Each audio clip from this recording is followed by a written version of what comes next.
আমাদের নিয়াতটাকে বিশুদ্ধ করব যে আমি যে আমলই করব সেটা নামাজ হোক, রোজা হোক, হজ হোক, যাকাত হোক, কোরবানি যাই হোক, শুধু আল্লাহর জন্য করব, শুধু আল্লাহর জন্য, শুধু আল্লাহর জন্য, শুধু আল্লাহকে রাজি খুশি করার জন্যেই সব করতে হবে। এটাই হলো আপনার বিশুদ্ধ নিয়াত।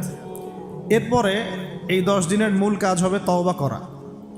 এই 10 দিন বেশি বেশি আল্লাহর কাছে তওবা ইস্তেগফার করতে হবে, কারণ এই 10 দিনে হজ আছে। আর হজের সময় আরাফার মাঠে যে হাজিরা অবস্থান করেন, বলা হচ্ছে যে আরাফার মাঠে কোনো হাজি যদি 1 মিনিটও অবস্থান করে তার হজ হয়ে গেছে। এত গুরুত্বপূর্ণ। দেখেন, এখন যদি আরাফার মাঠে গিয়ে আমি 6 মাস বসে থাকি, ওই ফজিলত পাবো না যা ওই সময় পাবো। এটা আল্লাহর হুকুম, আল্লাহর হুকুমের এহমিয়ত এটা।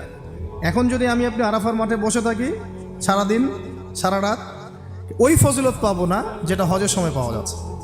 হজের মাঠে, আরাফার মাঠে যত হাজিরা আসবেন, লক্ষ লক্ষ হাজি, তাদেরকে উদ্দেশ্য করে আল্লাহ পাক বলেন, ফেরেশতাদেরকে বলেন, দেখো আমার বান্দারা কি চায়, দেখো ওরা উস্কো খুস্কো চুল নিয়ে এসেছে, ধুলো মলিন হয়ে এসেছে।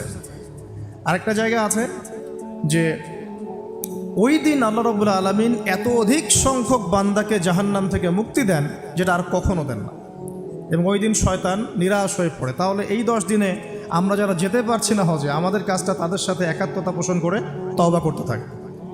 মানে ইউনিটিটা কেন? যেমন ধরুন একটা হাদিস বলি যে আরাফার